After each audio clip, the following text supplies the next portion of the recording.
Hello students. हम आपके मारवाड़ का इतिहास पढ़ रहे थे और हमने आपके मारवाड़ के इतिहास में मालदेव जी के बारे में चर्चा कर रहे थे। अब मैं मालदेव जी के बारे में आगे से पढ़ाना प्रारंभ करता हूं, उससे पहले थोड़ा सा आपका रिवीजन करवा देता हूं कि मालदेव राठौड़ के बारे में हमने पढ़ना प्रारंभ किया था कि 1531 से लेके 62 तक इनका आपका शासनकाल रहता है। और मालदेव के बारे में हमने स्टार्टिंग में बातें की थी कि जो मालदेव राठौड़ था इसका शासनकाल आपका 1531 से 62 तक रहा। मालदेव के जो पिता हुआ करते थे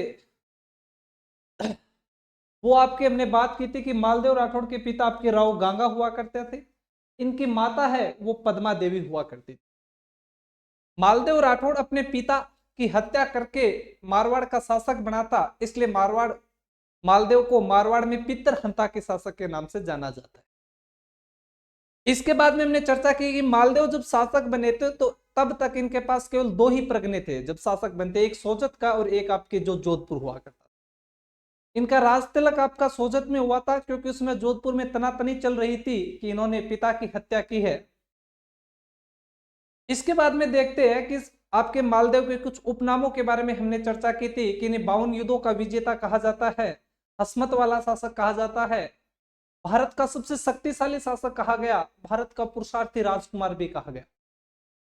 इसके अलावा मालदेव राठौड़ को 52 युद्धों का विजेता व 58 परगनों का विजेता भी कहा गया। 58 परगना, एक दिमाग थोड़ी सी बात पे जोर करना कि जब शासक बनते उस समय केवल दो ही परगने थे, लेकिन कितने परगनों का कहा गया? 58। कुछ परगनों के बारे में हमने चर्चा की थी कि इन्होंने आपके बिलाड़ा, फलोदी, इसके अलावा सिवाना, रायपुर, भद्राचून जैसे जालोर, आपके नागौर, बीकानेर और आपके मेड़ता जैसे प्रगणों को भी जीता था। मैंने कहा था कि और तो आप याद रहे या नहीं याद रहे, लेकिन आपको एक तो मेड़ता वाला प्रगना और एक आपके बीकानेर वाले प्रगने के बारे में थोड़ी सी ध्यान रखना है कि ये किन से जीते थे। कि मेड़ता वाला विरमदेव से और बीकानेर वाला राव जेतसी से इन्होंने जीता था। इसके बाद में हमने मालदेव के कुछ संबंध देखे थे कि मालदेव और मेवाड़ के संबंध, कि प्रारंभ में इनके संबंध अच्छे थे, खानवा के युद्ध में भाग लेने आए थे। इसके अलावा बहादुर शाह का जब आक्रमण होता है, चित्तौड़ में दूसरा शाह का हुआ था, उसमें भी सहायता की थी। आपके उदय सिंह शासक बने थे तो उदय सिंह और बनवीर के बीच में जो मावली का युद्ध हुआ था उसमें भी इन्होंने सहायता की थी, लेकिन बाद में आपके खेरवा के जागीरदार जेत सिंह की पुत्री हुआ करती थी स्वरूप देवी, और स्वरूप देवी की छोटी बहन से विवाह करना चाहते थे मालदेव, लेकिन उसका विवाह उदय सिंह के साथ कर दिया जाता है। ये हमने सब पढ़ लिया। इस वजह से मालदेव और आपके उदय सिंह के बीच में थोड़े से संबंध खराब हो गए थे। इसके बाद में हमने आपके मालदेव और मेड़ता के बीच के बारे संबंधों में चर्चा की थी कि मेड़ता के शासक विरमदेव थे, उस समय उनके पास एक हाथी हुआ करता था दरिया जोश, उसको लेके आपके मालदेव और विरमदेव के बीच तनातनी थी, तो मालदेव ने विरमदेव पर पे आपके आक्रमण करके मेड़ता पे अधिकार कर लिया और आपका विरमदेव शेरशाह सूरी के पास चला गया था। इसके अलावा हमने देखा था मालदेव और आपके बीकानेर के संबंध। बीकानेर में शासक जेत सिंह हुआ करता था और जेत सिंह पर आक्रमण कर देता है आपका मालदेव, जो पाहिबा या साहिबा के युद्ध के नाम से जाना जाता है, जो 1541 ईस्वी में हुआ था। इस युद्ध में आपका जेत सिंह लड़ता हुआ मारा गया था, पर जेत सिंह ने पहले ही अपने परिवार को सिरसा नामक स्थान पे भेज दिया था। और हमने चर्चा की थी कि जो आपके जेत सिंह का पुत्र हुआ करता था कल्याणमल, कौन? आपका कल्याणमल, और कल्याणमल किसके पास चला जाता है? आपके शेरशाह सूरी के पास से चला जाता है। ये भी हमने चर्चा की थी। इसके बाद में हमने चर्चा की थी कि आपके मालदेव और आपके हुमायूं के संबंधों के बारे में, कि हुमायूं जब आपके चौसा और बिलग्राम का युद्ध हार जाता है तो मारवाड़ से सहायता लेने की सोचता है और मारवाड़ में जोगी तीर्थ नामक स्थान पे वो रुकता है। अपने 3 दूतों को भेजता है, रायमल सोनी, मीर समंद और अतका खान को, और वो मालदेव के पास जाते हैं। मालदेव उन्हें सैन्य सहायता देने का वादा करता है और एक बार रहने के लिए बीकानेर स्थान भी देता है, पर हुमायूं अपने पुस्तकालय अध्यक्ष मुल्ला सुरख के कहने पे मालदेव पे विश्वास नहीं करता और सिंध की आपके अमरकोट की तरफ आपका निकल जाता है। इतनी चर्चा हमने मालदेव के बारे में कर ली थी।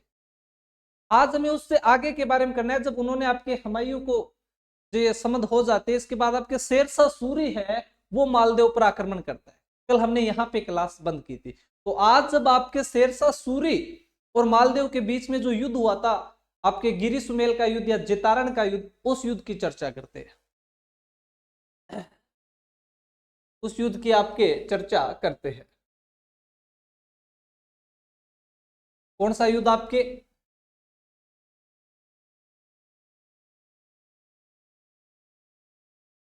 गिरी सुमेल,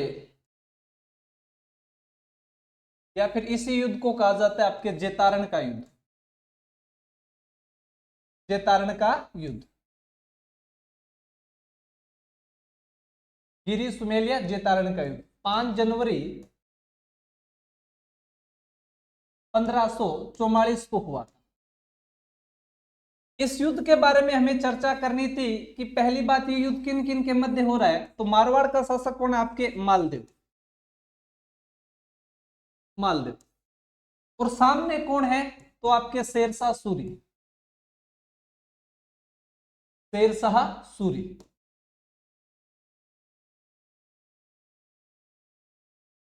हमने चर्चा की थी कि जब आपके मालदेव को पता चला था कि शेरशाह सूरी आक्रमण करने आ रहा है, तो अपना राज दरबार लगाता है। और राज दरबार लगा के अपने सैनिकों से, जो उनके सेना नायक थे, उनसे आपकी बातचीत चल रही थी, मंत्रणा चल रही थी। तब यह चर्चा चल रही थी कि युद्ध कहां पर किया जाए। एक तो शेरशाह सूरी का प्रतीक्षा की जाए और युद्ध जोधपुर में किया जाए, या फिर शेरशाह सूरी के सामने जाकर युद्ध अजमेर वाले क्षेत्र में किया जाए। तभी मैंने आपको बताया था कि आपके मालदेव का एक सेनानायक था जिसका नाम था आपके जेता। कौन था आपका? जेता।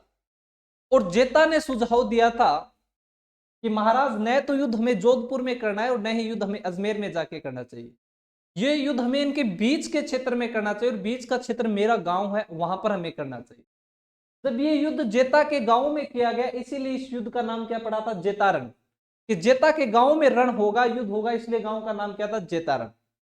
फिर हमने देखा था कि मालदेव ने कहा था कि तुम्हारे गांव में क्यों युद्ध करना चाहिए, कि एक तो मेरे गांव में पहाड़ियां हैं और पहाड़ियों में हम अच्छी तरीके से युद्ध कर सकते हैं, और वो पहाड़ियां वहां पे मिलती है।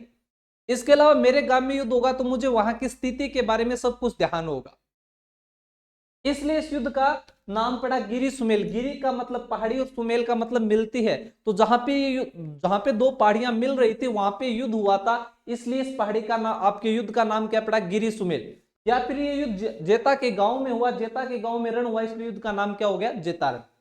और युद्ध कब हुआ? तो 5 जनवरी 1544 को। इसके अलावा यहीं पे एक सेना नायक और था जिसका नाम आता है कुंपा। जब मालदेव की नजर इस कुंपा पे पड़ती है, तो आपके मालदेव ने कहा कि कुंपा, मैंने तो तुम्हें बीकानेर का प्रशासक नियुक्त किया था और बीकानेर में नियुक्त किया था, तुम यहां पे कैसे? तो कुंपा ने कहा था कि महाराज, मैंने सुना है मेरे देश पे आक्रमण होने वाला है, तो मैं वहां पे कैसे रह सकता था? मुझे अपने देश की सेवा करनी है, अपने देश के लिए लड़ना है। और ये देख के मालदेव राठौड़ बहुत खुश हुआ था कि सच में मेरे देश में मेरे लिए मेरे ऐसे सेना नायक है, तो मुझे टेंशन किस बात की है। और कहते हैं कि जेता और कुंपा के सहयोग से या उनके नेतृत्व में सेना आपकी चली जाती है जेतारण्य के युद्ध में। अब आमने सामने सेना बैठी है, एक तरफ मालदेव की सेना बैठी और एक तरफ आपके शेरशाह सूरी की सेना बैठी। अब जब दोनों के आपस में सेना बैठी है, तो आप समझिए एक बात कि इधर ये देखो, आपकी इधर सेना है मालदेव की, ये सेना बैठी है आपके मालदेव की अपना कैंप लगा के, और इधर सेना बैठी है आपकी किसकी? शेरशाह सूरी की। ये शेरशाह सूरी की सेना है और ये आपके मालदेव की सेना। अब कहते हैं कि जो शेरशाह सूरी था वो कूटनीतिज्ञ बहुत था, और शेरशाह सूरी ने पता लगाया जाए सेना कैसी है, कैसी आपके मालदेव की सेना है, कैसे उसके पास हथियार है, किस प्रकार के। तो उसे पता चला कि मालदेव आज तक जिस भी युद्ध में आया है वो कभी युद्ध हारा नहीं, और हमारी हार यहाँ पे निश्चित रूप से है। तो शेरशाह सूरी को जो ये युद्ध के लिए तैयार करके लाए थे, मैंने आपको नाम बताया था शेरशाह सूरी के पास, एक तो आपके कल्याणमल गए थे बीकानेर वाले, तो इनका साथ आपके कल्याणमल दे रहे थे, जो कहां के थे? आपके बीकानेर के। और एक मेड़ता वाले विरमदेव, मेड़ता वाले विरमदेव, ये शेरशाह सूरी के साथ है। तो शेरशाह सूरी ने इन्हें बुलाया कि कल्याणमल और विरमदेव, तुम मुझे क्या प्लान समझा के लाए थे, एक बार दोबारा समझाना। तो कल्याणमल और विरमदेव ने कहा कि हम आपका मालदेव की सेना पे आक्रमण करेंगे, युद्ध जीत जाएंगे। विरमदेव बोलता है मुझको मेड़ता दे देना, और कल्याणमल बोल रहा था मुझको आप बीकानेर दे देना और आप जोधपुर रख लेना। शेरशाह सूरी ने कहा कि जितना तुम आसान बता रहे हो उतना आसान है नहीं, अब मुझे अपने कुछ कूटनीतिकों का प्रयोग करना पड़ेगा। और शेरशाह सूरी ने एक कूटनीति चली, और नीति क्या चली, इसने अपने कुछ जो स्पेशल सैनिक थे उन्हें बुलाए, और उन्हें बुलाकर कहा कि तुम एक काम करो, व्यापारी का भेष बनाओ, और व्यापारी का भेष बना के अपने साथ तलवार भाले ढाले लो, और मालदेव के कैंप में इन्हें बेचने जाओ। और जब मालदेव के कैंप में ये तलवार वगैरह सब बेच के आओ, तो ये मेरी 2-3 पर्चियां हैं, और ये तुम मालदेव के कैंप में घेर के आ जाना, और मालदेव को पता न चले। और कैंप में जाओगे तो सीधे नहीं जाओगे, पहले तुम धीरे धीरे होते हुए मालदेव के जो आसपास के गांव, उस गांव में जाओ, गांव में जाते हुए और उस गांव से प्रवेश करो मालदेव की सेना में, ताकि उन्हें इस प्रकार का आभास ना हो कि ये शेरशाह सूरी के दूत है या शेरशाह सूरी के सैनिक है। उन सैनिकों ने वैसा ही काम किया, व्यापारी का भेष बनाया, अपने साथ तलवारें ढाले भाले वगैरह लिए, और इधर गांव गांव होते हुए आपके मालदेव के कैंप की तरफ जाके हेला लगाने लगे कि हथियार ले लो, हथियार ले लो। और युद्ध का समय है तो हथियारों की जरूरत होती थी।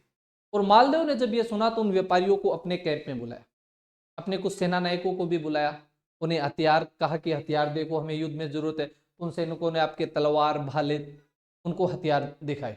मालदेव ने सबको हथियार आपका दिला दिया, और उन सैनिकों ने धीरे से वो जो पर्ची दी थी आपके शेरशाह सूरी ने, वो मालदेव के कैंप में डाल दी। मालदेव ने आपके हथियार लेने के बाद कहा कि अब आप जा सकते हो। इसके बाद जो मालदेव के सैनिक थे वो भी हथियार लेके अपने जो कैंप था उसमें गए। अब मालदेव बैठा था और मालदेव की नजरें गई उन पर्चियों पे। मालदेव ने देखा कि सुबह तो मैंने अपना जो कैंप था उससे साफ करवाए थे, पर्चियां कहां से। फिर वो पर्चियां देखता है और पर्ची देख के पढ़ता है। उस पर्चियों में लिखा हुआ था कि इस प्रकार से कि वो पर्ची जेता और कुंपा लिख रहे हैं किसको, शेरशाह सूरी को, कि हे शेरशाह सूरी तुम चिंता मत करो, जैसे ये कल युद्ध स्टार्ट होगा हम तुम्हारी तरफ आ जाएंगे और मालदेव को पकड़कर हम तुम्हें दे देंगे। और मालदेव का सर चकरा गया कि अच्छा ये बात है, इसीलिए जेता कह रहा था कि ये युद्ध मेरे गांव में लड़ना है। अब मालदेव का विश्वास जेता से उठा।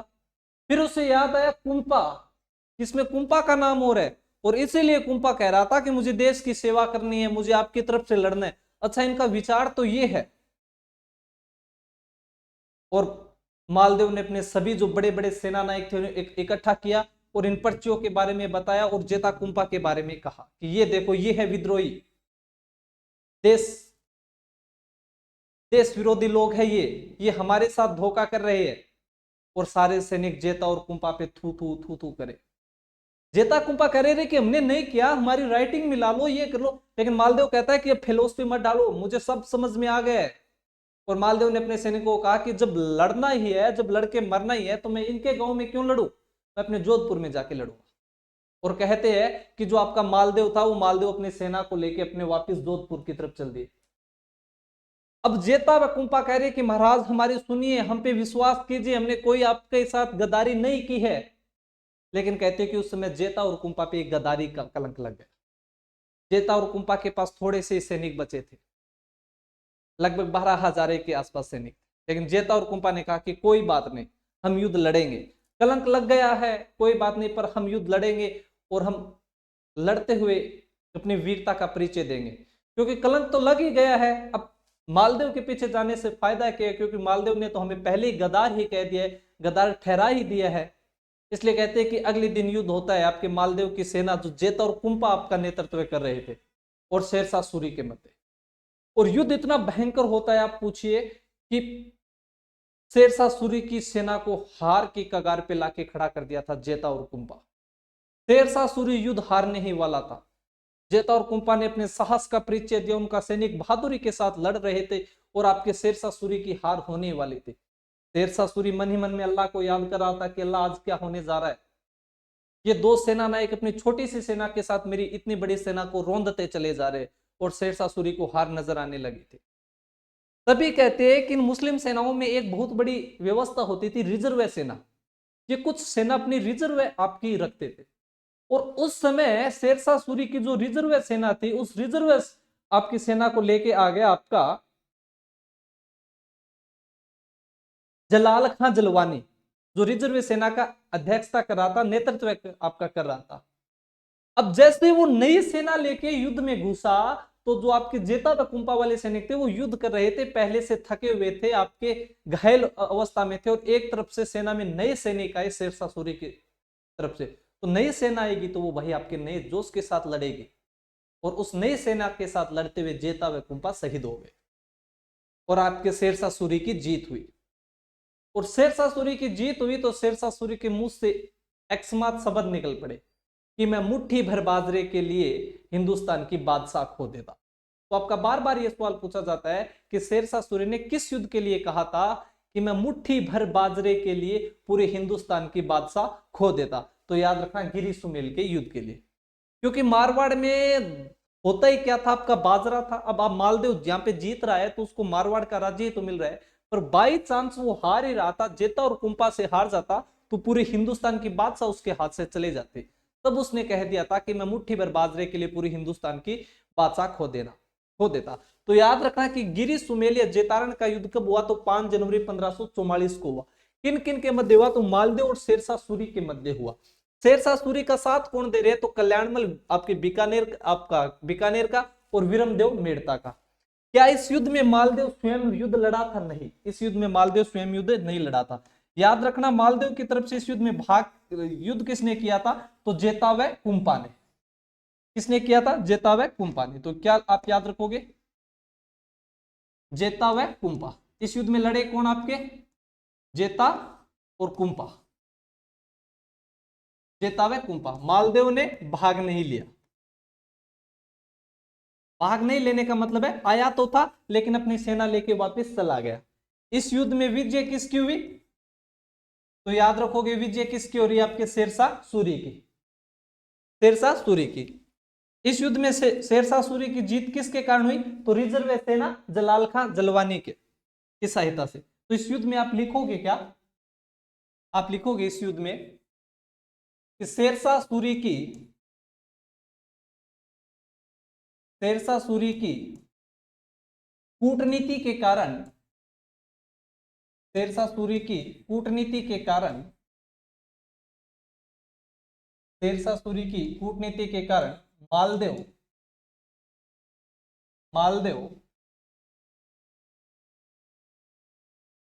अपनी सेना लेकर जोधपुर वापिस चला गया। जोधपुर वापिस से चला गया। जोधपुर वापिस से चला गया। इसके बाद में जेता व कुंपा ने अपने कुछ सैनिकों के साथ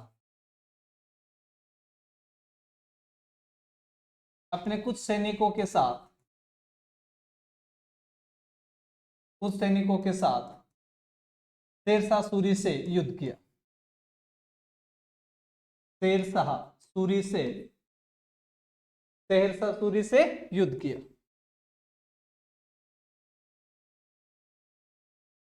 सूरी से युद्ध किया। इसके बाद शेरशाह सूरी अपनी रिजर्व सेना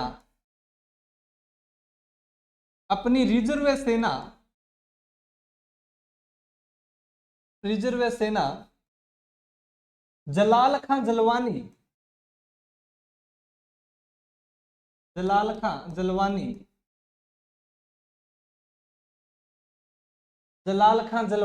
की सहायता से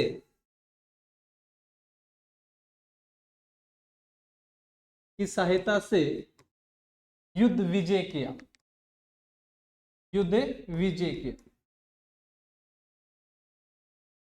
युद्ध विजय किया।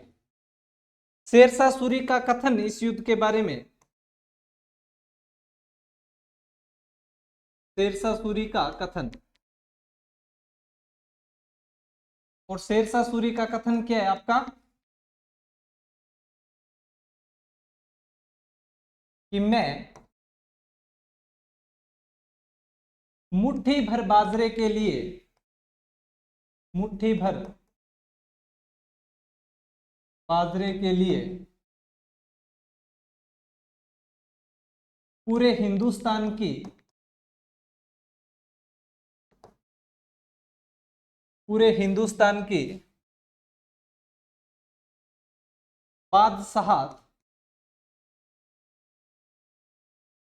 बादशाहत खो देता,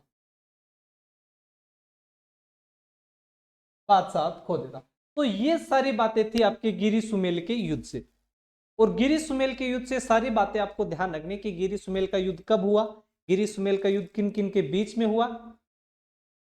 इसके बाद में कहते हैं कि गिरी सुमेल का युद्ध किन किन के बीच में, ये सारी आपको बातें याद। अब मालदेव आपका जोधपुर चला गया था, तो जब मालदेव जोधपुर चला गया तो इसके बाद में शेरशाह सूरी ने जोधपुर पर आक्रमण किया, शेरशाह सूरी ने जोधपुर पर आक्रमण किया। और जब शेरशाह सूरी जोधपुर पर आक्रमण करता है तो उसके बाद में मालदेव ने फिर सोचा कि मैं थोड़ा युद्ध को और पीछे खींचता हूं, और खुद है वो जोधपुर को खाली करके सिवाना चले गए। कहां पे चले गए आपके, सिवाना चले गए। जब शेर आपके मालदेव सिवाना चल गए तो आपके शेरशाह सूरी ने जोधपुर पर अधिकार कर लिया, और जोधपुर पर अधिकार करके खवास खां को वहां का प्रशासक नियुक्त कर दिया। तो याद रखोगे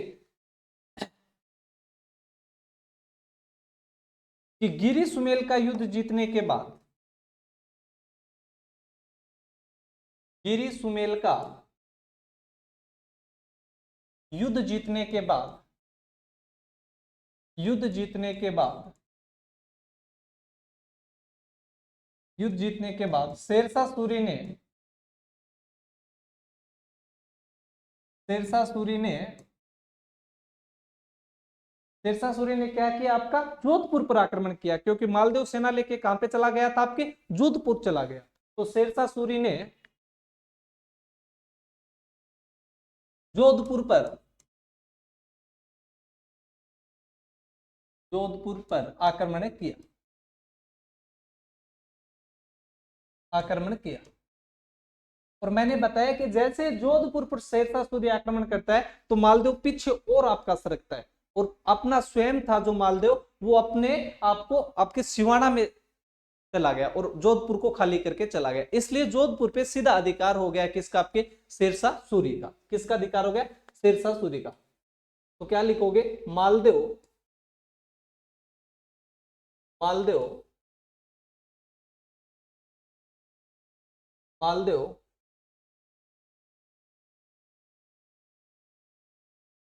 जोधपुर से सिवाना चला गया। कहां चला गया आपका, सिवाना चला गया, सिवाना चला गया। तो शेरशाह सूरी का अधिकार हो गया जोधपुर पे। तो शेरशाह सूरी ने,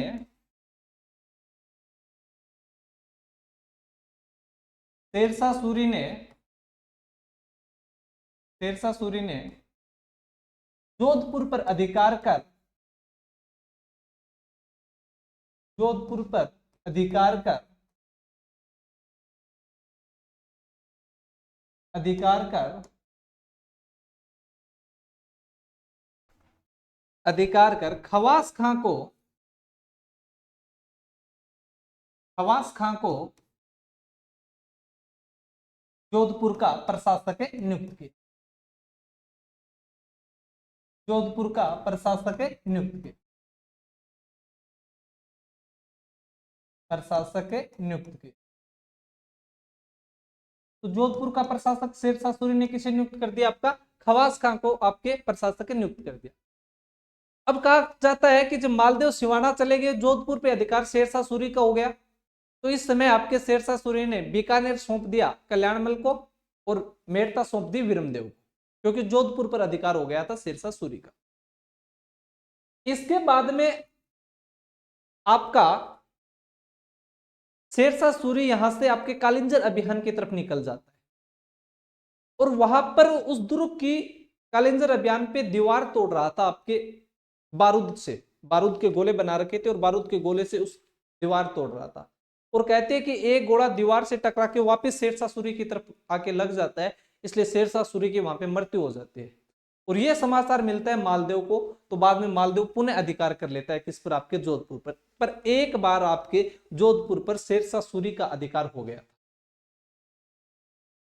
और खवास खां को उसने यहाँ का प्रशासक नियुक्त कर दिया। एक बात और याद रखना कि जब आपके मालदेव को 52 युद्धों का विजेता कहा जाता है, तो इसके साथ साथ जो इसके सेना नायक है जेता व कुंपा को एक बार पूछा हुआ है कि जेता व कुंपा जो आपके सेना नायक थे, इन्हें कितने युद्धों का विजेता कहा जाता है, तो जेता व कुंपा को 99 युद्धों का विजेता कहा जाता है। तो याद रखना मालदेव के सेनापति, मालदेव के सेनापति कौन थे आपके, जेता व कुंपा। मालदेव के सेनापति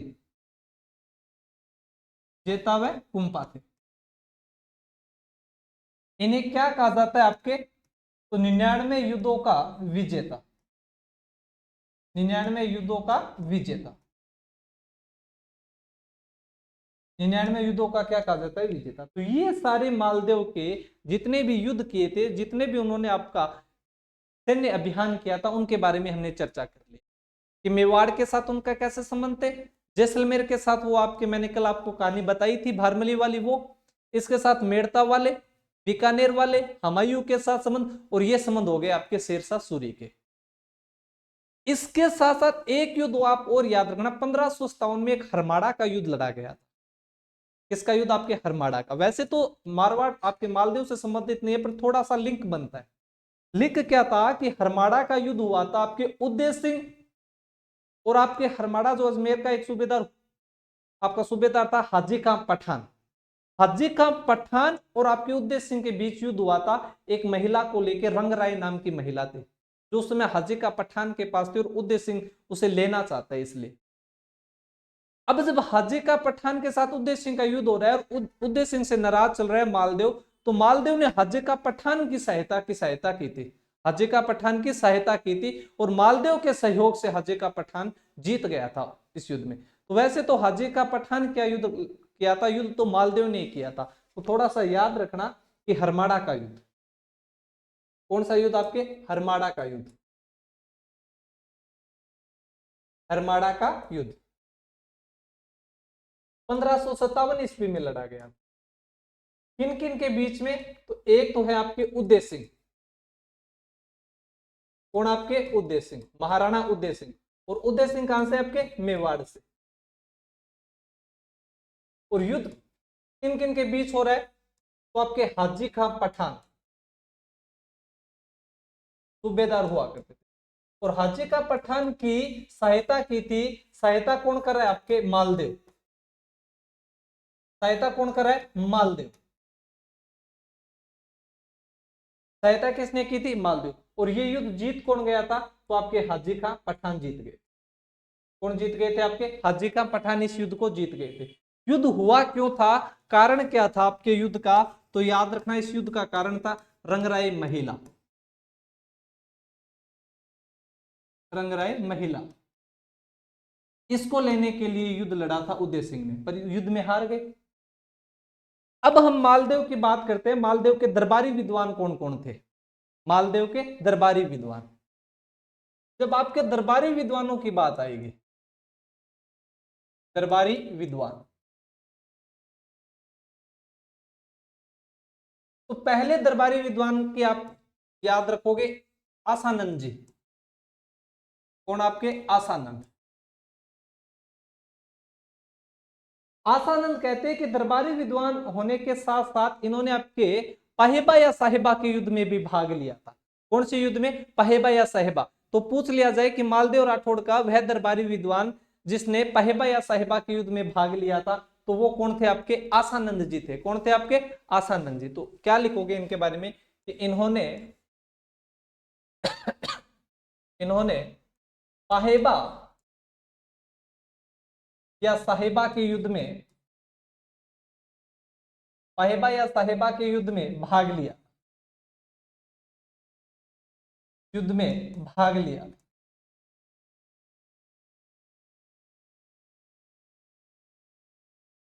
इनकी रचना कौन कौन सी है आसानंद जी की? रचना के बारे में हम बात करें कि आसानंद जी की रचना कौन कौन सी? एक तो आपको याद आ रहा है जो उमादे भटियाणी थी, वो जब आपके मारवाड़ में आ रही थी, जिसे आपके ईश्वरदास जी मनाने गए थे, तो कोसाना गांव में बैठ के आपके आसानंद जी ने वो दोहा बोला था कि मान रखे तो पीव रखे तजमान, दो दो गेंद बंदे नहीं एक एक खंबन ठान। तो एक तो इनकी रचना है आपके उमादे भटियाणी रा कवित, उमादे भटियाणी रा कवित, उमादे भटियाणी रा कवित।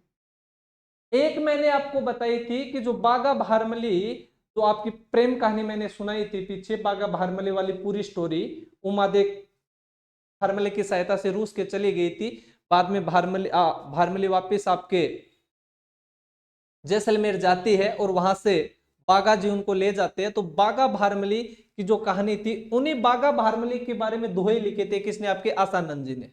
मैंने पूरा बताया था कि आसानंद जी भारमली को लेने जाते, पर वो बागा और भारमली को प्रेम को देख के वहीं पे रह जाते, और उनके बारे में इतने दोहे लिखे, इतने दोहे लिखे कि उन्हें अमर कर दिया। कि सबसे राजस्थान की प्रेम कहानी है, जो बेस्ट प्रेम कहानी आती है, तो उसमें एक बागा भारमली की भी प्रेम कहानी थी कि जहां जहां सरवर तैमूर, जहां आपकी, पहले मैं नाम लिख देता हूं, बागा भारमली, बागा भारमली रा दोहा।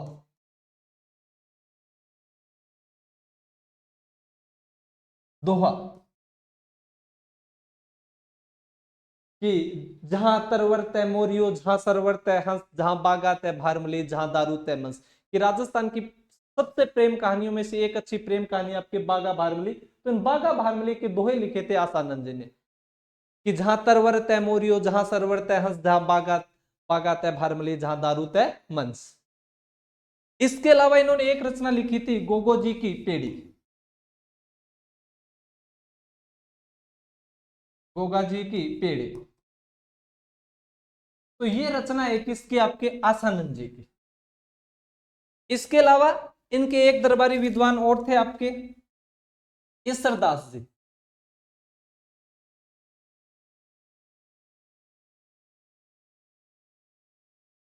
इनके बारे में याद रखोगे, ये दरबारी विद्वान होने के साथ साथ जो आपका पश्चिमी राजस्थान है, पश्चिमी राजस्थान में लोक देवता के रूप में पूजे जाते हैं। कौन? आपके ईश्वरदास जी।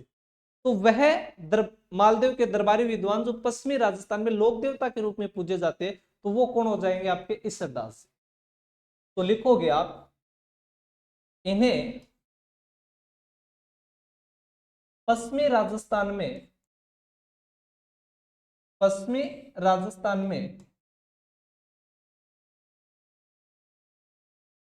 लोक देवता के रूप में, लोक देवता के रूप में पूजा जाता है, पूजा जाता है। फिर इनकी रचना कौन कौन सी है? इनकी रचना की हम बात करते हैं तो एक तो रचना है इनकी हल्ला झलारी कुंडलिया। कौन सी आपकी? हल्ला झलारी कुंडलिया। कौन सी रचना है? हल्ला झलारी कुंडलिया।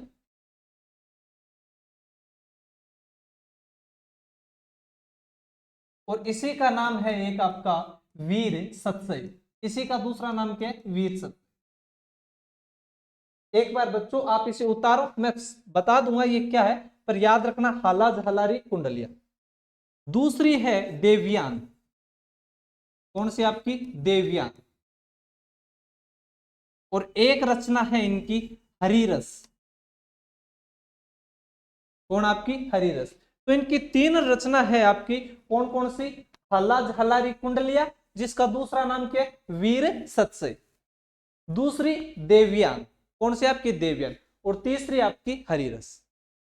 अब मैं बात करता हूं इन तीनों की नीचे से। हरिरस, हरिरस का मतलब हुआ आपका,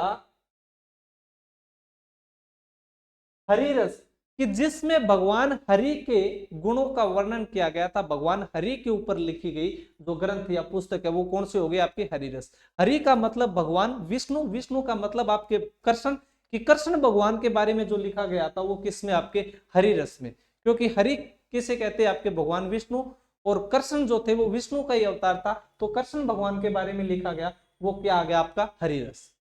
दूसरा देवयान, ये तो नाम से स्पष्ट हो रहा है देवयान, कि जिसमें देवियों के बारे में, माता जी के बारे में जो लिखा गया वो कौन सा ग्रंथ है, देवयान।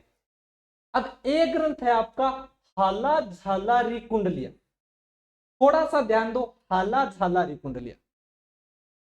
याद रखना मैंने आपको पढ़ाया भी होगा कि आपका एक क्षेत्र पड़ता है गुजरात, कौन सा, गुजरात, और गुजरात में एक रियासत हुआ करती थी आपकी हलवद, कौन सी रियासत आपकी, हलवद। और मैंने बताया था झाला, आपके जो झाला हुए है वो झाला थे, वो हलवद के झाला थे। मैंने बताया था कि राजस्थान में जो झाला थे ये गुजरात से आए थे, इसके बाद में ये मेवाड़ में आ गए थे, मेवाड़ के बाद में कोटा में भी आपके गए थे। तो याद रखोगे जो आपकी हाला झालारी कुंडलिया है, इसका मतलब क्या हुआ कि जो हाला है ये तो है हलवद, हलवद कहां पे पड़ता है आपके गुजरात में।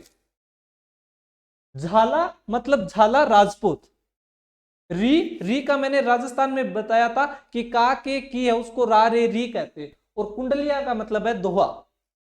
तो हलवद के झालाओं के जो दोहे लिखे गए वो किस में आपके, हाला झालारी कुंडलिया। हलवद के झालाओं के जो दोहे लिखे गए वो किस में आपके, हाला झालारी कुंडलिया। फिर आप कहोगे सर दोहे है किस पर, क्योंकि दोहे तो किसी चीज का निर्माण करवाते उस पे हो सकते हैं, दोहे तो किसी विरह गीत के ऊपर हो सकते हैं, दोहे तो किसी भी चीज पर हो सकते हैं, पर है किस पे, तो ये देखो नाम स्पष्ट कर रहा है वीर, कि वीरता पे दोहे लिखे गए हैं, किस पे आपके, वीरता पे। और सतसई, सतसई का मतलब होता है 700, कि वीरता के ऊपर 700 दोहे लिखे गए। तो हलवद के झालाओं के ऊपर वीरता के ऊपर जो 700 दोहे लिखे गए थे वो किस में आपके, हाला झालारी कुंडलिया में। तो याद हो जाएगी कि ईश्वरदास जी, इन्हें पश्चिम राजस्थान में लोक देवता के रूप में पूजा जाता है। इनकी रचना कौन कौन सी है, तो हाला झालारी कुंडलिया, जिसका दूसरा नाम क्या है, वीर सतसई। इन्हीं का दूसरा ग्रंथ कौन सा है, देवयान, और इन्हीं का ग्रंथ कौन सा है आपका हरिरस। इसके बाद में मालदेव के बारे में, मालदेव के स्थापत्य कला के बारे में हम चर्चा करते हैं। स्थापत्य कला, स्थापत्य कला, जब स्थापत्य कला की बात आती है तो एक तो आप याद रखोगे जो आपके मालदेव राठौड़ है, इन मालदेव राठौड़ ने जो आपका मेहरानगढ़ दुर्ग था, इस मेहरानगढ़ दुर्ग के प्रकोटे का निर्माण करवाया था।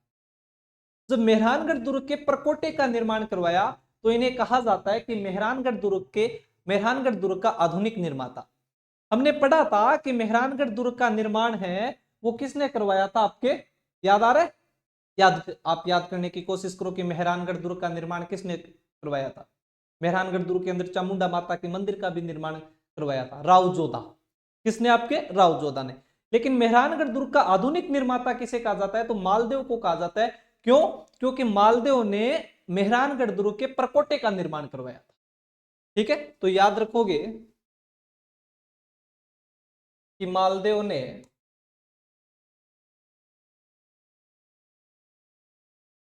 मालदेव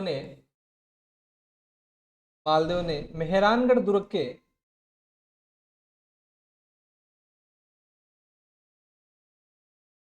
मेहरानगढ़ दुर्ग के प्रकोटे का निर्माण करवाया, प्रकोटे का निर्माण करवाया।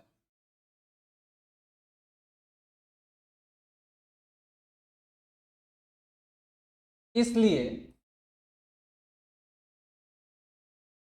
इन्हें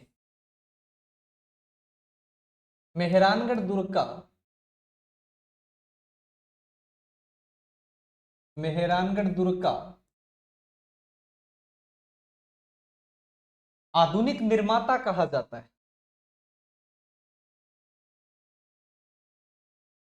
क्या कहा जाता है? आधुनिक निर्माता। याद रह जाएगा कि मेहरानगढ़ दुर्ग का आधुनिक निर्माता किसे कहा जाता है? तो याद रखोगे आपके मालदेव को कहा जाता है। क्यों कहा जाता है? क्योंकि इन्होंने आपके इस दुर्ग के प्रकोटे का निर्माण करवाया था, इसलिए इन्हें आपका क्या कहा गया है? मेहरानगढ़ दुर्ग के आधुनिक निर्माता कहा जाता है। इसके अलावा इन्होंने आपके सोजत का किला, पोखरण का किला, रिया का किला और मेड़ता के किले का निर्माण करवाया था। सोजत का किला, पोखरण का किला, रिया का किला और मेड़ता का किला, 4 फेमस किले आपके। तो मैं बात करूं सोजत के किले का निर्माण, किले का निर्माण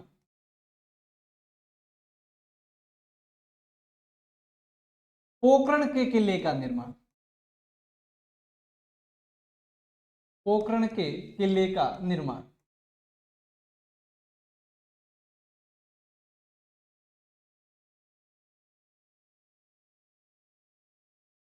आपके रिया के किले का निर्माण, रिया आपका नागौर में पड़ता है,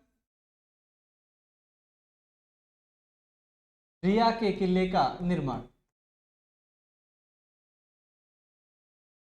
और आपके मेड़ता के किले का निर्माण, मेड़ता के किले का निर्माण।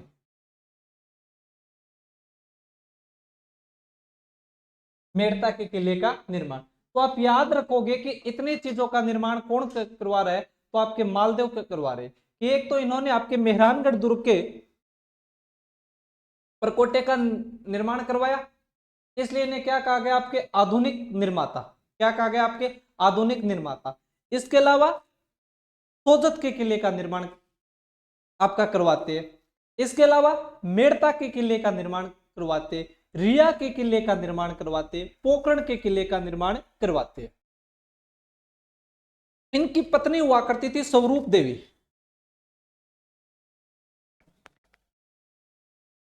इनकी पत्नी हुआ करती थी स्वरूप देवी, और स्वरूप देवी ने एक तालाब का निर्माण कराया जिसे स्वरूप सागर तालाब कहते हैं। लेकिन कहते हैं स्वरूप सागर तालाब तो उसका नाम कम पूछा जाता है, लेकिन उस तालाब का नाम फेमस क्या हुआ? बहुरानी का तालाब। क्यों? क्योंकि स्वरूप देवी आपके जोधपुर की बहू है, तो जब बहू निर्माण करवा रही है किसी तालाब का, तो उस तालाब को लोग कहने लगे कि इस तालाब का निर्माण आपका किसने कराया? बहू जी ने, बहू जी ने। तो बहुरानी का तालाब। तो ये भी याद रखोगे कि इनकी पत्नी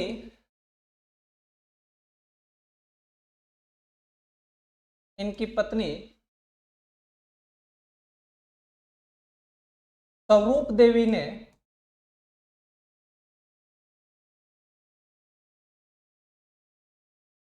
जोधपुर में जोधपुर में स्वरूप सागर, स्वरूप सागर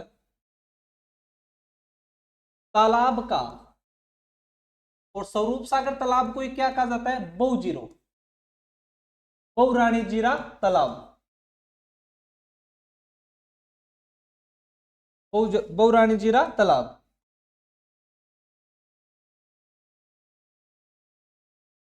बहुरानी जीरा तालाब का निर्माण करवाया। एक बात ये भी आप याद रखो, निर्माण करवाया। इसके अलावा एक बात वो भी आप लिख लेना, बाद में याद रहे या नहीं, कि शेरशाह सूरी की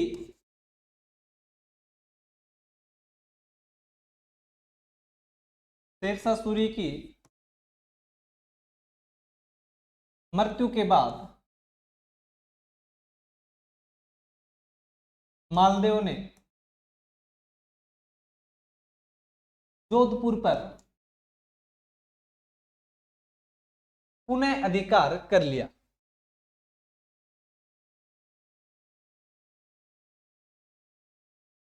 पुनः अधिकार कर लिया।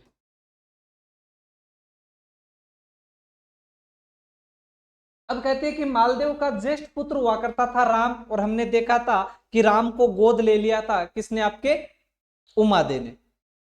फिर राम से छोटा बेटा हुआ करता था आपका उदय सिंह, और उदय सिंह से छोटा हुआ करता था चंद्रसेन।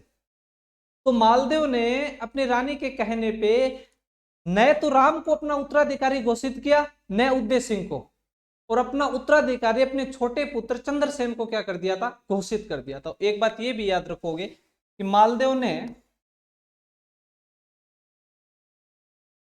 ने अपने छोटे पुत्र, बड़ा नहीं है छोटा है फिर भी इसे घोषित कर दिया गया था, अपने छोटे पुत्र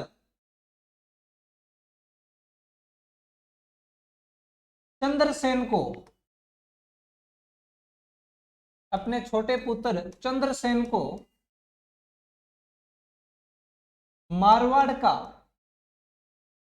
अपने छोटे पुत्र चंद्रसेन को मारवाड़ का उत्तराधिकारी, मारवाड़ का उत्तराधिकारी घोषित किया, उत्तराधिकारी घोषित किया। तो ये रहा बच्चों आपका मालदेव। आज आपका मालदेव पूरा कंप्लीट। अपने छोटे पुत्र उदय सिंह को, अपने छोटे पुत्र चंद्रसेन को मारवाड़ का उत्तराधिकारी घोषित किया। एक बार देखो हमने आज आपका क्या क्या पढ़ा मालदेव के बारे में। गिरी सुमेल के युद्ध से आज पढ़ना स्टार्ट किया था कि गिरी सुमेल युद्ध या जेतारण का युद्ध आपका कब हो रहा है, तो याद रखोगे 5 जनवरी 1544 को हो रहा है। 5 जनवरी 1544, 5 जनवरी 1544 किन किन के बीच में हो रहा है, तो ये भी आपको याद रखना है कि आपके मालदेव और शेरशाह सूरी के मध्य हो रहे। शेरशाह सूरी कल्याणमल और विरमदेव इनकी सहायता कर रहे। मालदेव की तरफ से युद्ध किया था जेता व कुंपा ने। मालदेव ने स्वयं ने भाग नहीं लिया था इस युद्ध के अंदर। इसके बाद में हमने देखा था कि शेरशाह सूरी की कूटनीति के कारण मालदेव अपने सेना लेकर वापस कहां पर आ गया था, आपके जोधपुर आ गया। युद्ध किसने किया, जेता व कुंपा ने। जेता व कुंपा ने अपने कुछ सैनिकों के साथ युद्ध किया। शेरशाह सूरी किसकी वजह से युद्ध जीता, तो अपनी रिजर्व सेना जलाल खां जलवानी की सहायता से युद्ध जीता था। शेरशाह सूरी का इस युद्ध के बारे में कथन क्या था कि मैं मुट्ठी भर बाजरे के लिए पूरी हिंदुस्तान की बादशाहत खो देता। इसके बाद में गिरी सुमेल का युद्ध जीतने के बाद शेरशाह सूरी ने किस पर आक्रमण किया, आपके जोधपुर पे, क्योंकि जोधपुर में कौन बैठा है, मालदेव। लेकिन मालदेव जोधपुर को खाली करता है और खाली करके कहां पे चला गया, सिवाना चले गया, थोड़ा और पीछे खिसक गया। शेरशाह सूरी ने जोधपुर पर अधिकार कर लिया था, और जोधपुर पर अधिकार करके अपना प्रशासक किसे नियुक्त किया था, खवास खां को। और मालदेव के सेनापति कौन थे, आपके जेता व कुंपा, जिसे क्या कहा जाता है, आपके 99 युद्धों का विजेता। फिर मैंने बता दिया कि शेरशाह सूरी आपके कालिंजर अभियान पे जाता है और वहां पे मृत्यु हो जाती है, इसलिए मालदेव वापस खवास खां को हरा के वापस जोधपुर पे अधिकार कर लेता है। इसके अलावा मैंने बताया थोड़ा सा हरमाड़ा का युद्ध मालदेव से संबंधित था, हुआ कब, 1557 को। हुआ किन किन के बीच में था, तो महाराणा उदय सिंह जो मेवाड़ के शासक थे और आपके हाजी खां पठान के मध्य। क्यों हुआ था, क्योंकि हाजी खां पठान के पास रंगराई नाम की महिला थी, उदय सिंह उसे प्राप्त करना चाहता था। जब ये युद्ध हुआ और मालदेव को पता चला, और मालदेव उदय सिंह से नाराज चल रहा है, इसलिए मालदेव ने सहायता की थी किसके, आपके हाजी खां पठान की। इस युद्ध के बारे में एक और कथन कहा जाता है कि पहले आपके हरमाड़ा से पहले हाजी का पठान और मालदेव का युद्ध हुआ था एक बार, और इस युद्ध में उदय सिंह ने हाजी का पठान की सहायता की थी और हाजी का पठान जीत गया था। किस्मत देखिए, हाजी का पठान की 2 युद्ध हुए, दोनों इसने जीते। एक बार मालदेव के साथ हुआ तब तो उदय सिंह ने सहायता कर दी थी, इसलिए जीत गया, और ये युद्ध आपके उदय सिंह और हाजी का पठान के बीच हो रहा है, तो मालदेव सहायता कर देता है। दरबारी विद्वान आसानंद जी कौन से युद्ध में भाग लिया, पाहेबा और साहेबा। रचना कौन सी है, उमादे भटियाना राखवी, बाका भारमली राधोआ और गोगा जी की पेड़ी। दूसरे दरबारी विद्वान ईश्वरदास जी, इन्हें पश्चिमी राजस्थान में किस रूप में पूजा जाता है, तो लोक देवता के रूप में। आपकी रचना हाला झालारी कुंडलिया, जिसका दूसरा नाम वीर सत्सई, देवयान और हरिरस। ये मैंने बता ही दिया कि हाला हलवद के लिए यूज हुआ, झाला झाला राजपूत है, कुंडलिया का मतलब राजस्थानी भाषा में दोहों को कुंडलिया भी कहते हैं। किसके ऊपर दोहे लिखे गए, तो वीरता के ऊपर। सत्सई 700 दोहे लिखे गए थे। देवयान, देवियों के बारे में जिक्र किया गया। हरिरस, भगवान कृष्ण के बारे में जिक्र किया गया। स्थापत्य कला के बारे में हमने चर्चा की कि मालदेव ने कौन से दुर्ग के प्रकोटे का निर्माण करवाया, तो मेहरानगढ़ दुर्ग के प्रकोटे का निर्माण कराया। इसलिए इन्हें मेहरानगढ़ दुर्ग का क्या कहा जाता है, आपका आधुनिक निर्माता कहा जाता है। सोजत के किले का निर्माण करवाया, पोखरण के किले का निर्माण करवाया, रिया, रिया याद रखना मेड़ता में, रिया के किले का निर्माण करवाया और मेड़ता के किले का भी निर्माण करवाया। इनकी पत्नी कौन है, स्वरूप देवी। और स्वरूप देवी ने जोधपुर में कौन सा तालाब बनाया, स्वरूप सागर। लेकिन इस तालाब फेमस किस नाम से, बुरानी जीरो तालाब। पूछ लिया जाए बुरानी जीरो तालाब कहां पर है, तो जोधपुर में। किसने बनवाया, स्वरूप देवी ने। स्वरूप देवी कौन है, तो मालदेव राठौड़ की पत्नी हुआ। ये मैंने बता ही दिया कि मालदेव ने वापस अधिकार कर लिया था जोधपुर। और अपना उत्तराधिकारी किसे नियुक्त किया, तो अपने छोटे बेटे चंद्रसेन को, अपने छोटे बेटे चंद्रसेन को। राम व उदय सिंह को उत्तराधिकारी नहीं बनाया, अपने छोटे बेटे आपके चंद्रसेन को उत्तराधिकारी। तो ये पूरा होता है बच्चों आपका मालदेव। अब चंद्रसेन के बारे में हम कल चर्चा करेंगे आपके। धन्यवाद, जय हिंद, जय भारत।